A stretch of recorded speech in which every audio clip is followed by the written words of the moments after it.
Neat re exam లేదని supreme తేల్చి చెప్పింది. నీట్ పరీక్ష మరోసారి నిర్వహించాల్సిన అవసరం లేదని స్పష్టం చేసింది. మళ్లీ పరీక్ష పెడితే 24 లక్షల మంది విద్యార్థులు ఇబ్బంది పడతారని ధర్మాసనం వ్యాఖ్యానించింది. నీట్ పరీక్ష పేపర్ లీకేజ్ నిజమేనన్న సుప్రీంకోర్టు దేశం మొత్తం లీకేజ్ జరిగిందని చెప్పలేమని వ్యాఖ్యలు చేసింది.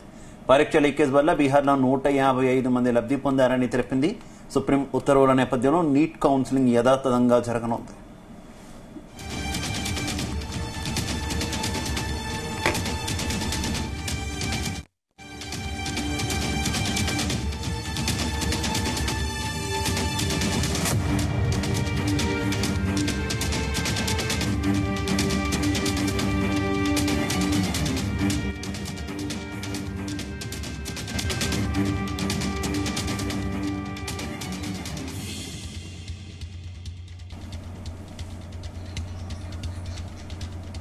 ఇదే అంశానికి సంబంధించి పూర్తి అప్డేట్స్ మా ప్రతినిధి శ్రీచరణ్ అందిస్తారు. శ్రీచరణ్, స్పందన, నీట్ దేశవ్యాప్తంగా కూడా సంచలనం రేపిన నీట్ ఎగ్జామ్ అనేది ఈ రోజు సుప్రీంకోర్టు చాలా కీలకంగా ఒక తీర్పునిచ్చిందని చెప్పుకోవాలి. మనము నీట్ రీ ఎగ్జామ్ లేదని సుప్రీంకోర్టు తేల్చి చెప్పింది. ఎందుకంటే నీట్ పరీక్ష మరోసారి నిర్వహించాల్సిన అవసరం లేదని కూడా స్పష్టం చేసింది. మళ్లీ పరీక్ష పెడితే 24 లక్షల మంది విద్యార్థులు ఇబ్బంది పడతారని కూడా ధర్మాసనం కీలక వ్యాఖ్యలు చేసింది. నీట్ పరీక్ష పేపర్ లీకేజీ నిజమేనని కూడా సుప్రీంకోర్టు ధృవీకరించి దేశం మొత్తం లీకేజీ జరిగిందని కూడా చెప్పలేమని కూడా కీలక వ్యాఖ్యలు చేసింది. పరీక్ష లీకేజీ వల్ల బీహార్ లో 150 మంది లబ్ధి పొందారని తెలిపింది.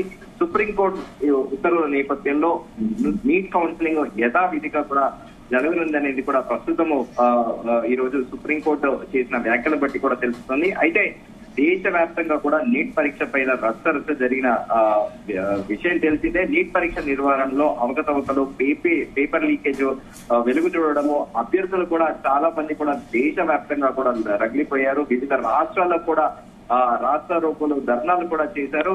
నీట్ పరీక్షను రద్దు చేయాల్సిందే అని కూడా విద్యార్థులు డిమాండ్ చేశారు. ఫలితాలు వెలువడినప్పటి నుంచి కూడా నీట్ పై పలు అనుమానాలు కూడా రేకెత్తాయి. గ్రేస్ మార్కులు ఇవ్వడం పైనే కూడా సర్వత్రా చర్చ కూడా జరిగింది. 67 మందికి 720కి 720 మార్కులు రావడము, దాంట్లో ఈ పరీక్షకి అగ్నికి ఆజ్యం పోసినట్లు కూడా నీట్ పరీక్షల అభ్యర్థులలో పెట్రోల్ పోసినట్లయింది. దాంతో ఫలితాలు కూడా వెలువడిన టైం కూడా మరో కారణము. ఎందుకంటే జూన్ 14న వెలువడాల్సిన రిజల్ట్స్ 10 రోజుల ముందే ఎందుకు వచ్చాయనేది కూడా దేశవ్యాప్తంగా కూడా దుమారం జరిగాయి. అటు ప్రతిపక్షాలు కూడా, ఇటు పార్లమెంట్ లో రాహుల్ గాంధీ కూడా, ఇటు ప్రతిపక్షాలు అన్ని పార్టీలు కూడా ప్రభుత్వాన్ని ప్రశ్నించాయి. ఇలా ఎలా సాధ్యమైంది అనేది కూడా $1 మిలియన్ క్వశ్చన్ అంటూ కూడా పార్లమెంట్ సాక్షిగా కూడా ప్రతిపక్షాలు ప్రభుత్వాన్ని నిలదీశాయి. నీట్ పరీక్ష చుట్టూ ఇన్ని సమస్యలు చుట్టుముట్టిన నేపథ్యంలో పరీక్షలు రద్దు చేయాలంటూ కూడా విద్యార్థులు ఆందోళన చేశారు దేశవ్యాప్తంగా. అయితే కొన్ని రోజుల కిందట కూడా మరి దీనిపైన కేంద్రం విద్యార్థులకు తలొగ్గుతుందా, లేక అవకతవకలు జరగలేదన్న వాదన నిలబడుతుందా అనేది కూడా ఒక చర్చనీయాంశంగా మారింది అప్పట్లో. అయితే జూన్ 14న షెడ్యూల్ ప్రకారము పరీక్ష ఫలితాలు అనేది వెలువడాల్సిన అవసరం ఉన్న నేపథ్యంలో దాన్ని ప్రీపోన్ గా 10 days బిఫోరే ఎందుకు చేశారనేది కూడా దేశవ్యాప్తంగా ఒక చర్చ జరిగింది. అయితే జార్ఖండ్ లో మొదటగా కూడా ఒక నిందితుడిని పట్టుకున్నారు పోలీసులు. చింటూ అనే వ్యక్తిని అరెస్ట్ చేశారు. అనంతరం కూడా సిబిఐ ఎంటర్ అయ్యి ఈ మొత్తం వ్యవహారాన్ని కూడా తన చేతిలోకి తీసుకుంది. బీహార్ లోని పాట్నా రాజధానిలో కూడా మొదటగా పేపర్ లీకేజీ ఒక కాలేజ్ లో ఒక ప్రిన్సిపల్ కి కూడా విచారించారు. ప్రిన్సిపల్ తో పాటు వైస్ ప్రిన్సిపల్, అలాగే మొత్తం అందరు టీచర్ల బృందాన్ని కూడా సిబిఐ ఇన్వెస్టిగేట్ చేసింది. ఇన్వెస్టిగేట్ చేశాక దాదాపు 150 మందికి పైగా కూడా దేంట్లో పేపర్ లీకేజ్ అయిందని కూడా తేల్చింది. ఇమీడియట్ గా కూడా ఇది సుప్రీంకోర్టు చేరింది. సుప్రీంకోర్టు కూడా పలుమార్లు కీలక వ్యాఖ్యలు చేసింది. నీట్ పేపర్ లో లీకేజ్ అయిన విషయం వాస్తవమే అని, కాకపోతే దేశవ్యాప్తంగా ఉన్న 24 లక్షల ఒకవేళ పరీక్ష రద్దు చేసి మళ్లీ కూడా ఇది నిర్వహిస్తే దేశవ్యాప్తంగా ఉన్న 24 లక్షల మంది అభ్యర్థులు ఎవరైతే దీనికోసం దరఖాస్తు చేసుకున్నారో వారందరిపైన కూడా ప్రభావం పడుతుంది. మానసికంగా కూడా వాళ్ళందరూ కూడా కుంగిపోయే అవకాశం ఉందన్న నేపథ్యంలో మరోసారి పరీక్షలు నిర్వహించే అవకాశం లేదని కూడా సుప్రీంకోర్టు క్లియర్ గా తేల్చి చెప్పింది. స్పందన, అయితే అయితే శ్రీచరణ్, ఈ ఎగ్జామ్ నిర్వహించినటువంటి నేషనల్ టెస్టింగ్ ఏజెన్సీ మీద కూడా చర్యలు తీసుకోవాలని విద్యార్థులు డిమాండ్ చేసినటువంటి పరిస్థితి కదా.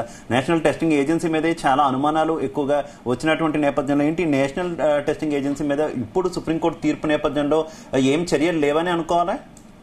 నేషనల్ టెస్టింగ్ ఏజెన్సీకి సంబంధించిన ఒక అధికారిని అప్పటికే ప్రభుత్వం బదిలీ కూడా చేసింది. ఆయన స్థానంలో కొత్త అధికారిని కూడా నియమించింది. నియమించినప్పటికీ కూడా దేశవ్యాప్తంగా విస్తృత స్థాయిలో కూడా నిరసనలు కూడా వ్యక్తమయ్యాయి. ఎందుకంటే ఒక బాధ్యత గల ఏజెన్సీగా పేరొందిన నేషనల్ టెస్టింగ్ ఏజెన్సీ ఇలా ఈ పరీక్షని ఇంత నిర్లక్ష్యంగా ఎలా నిర్వహించగలిగింది, ఒకవేళ పేపర్ లీకేజ్ వ్యవహారం కూడా ముందస్తుగా ఎందుకు అంచనా వేయలేకపోయిందనేది కూడా దేశవ్యాప్తంగా కూడా చర్చ జరిగిన విషయం తెలిసిందే. అయితే ప్రధానంగా ఇది బీహార్ అటు హర్యానా వేదికగానే ఇదంతా ఉదంతం అంతా కూడా వెలుగు చూసింది. ఎప్పుడైతే సిబిఐ ఎంట్రీ అయిందో స్టేట్ గవర్నమెంట్ కూడా కంప్లీట్ గా కూడా సిబిఐకి ప్రాథమిక దర్యాప్తు చేసిన వివరాలతో పాటు కంప్లీట్ గా సిబిఐ రంగంలో దిగడంతోనే ఈ వ్యవహారం ఒక కొలిక్కి వచ్చింది. ఈ కొలిక్కి వచ్చిన తరుణంలో సిబిఐ ఎప్పుడైతే ఎంటర్ అయిందో ఇమీడియట్ గా అది సుప్రీంకోర్టు కూడా వెళ్ళింది. సో దానిలో భాగంగానే ఎన్టీఏలోని ఒక అధికారిని కూడా ప్రభుత్వం బదిలీ చేసి ఆయన స్థానంలో కొత్త అధికారిని కూడా నియమించిన విషయం తెలిసిందే Shiva. Right, okay Sricharan, thank you.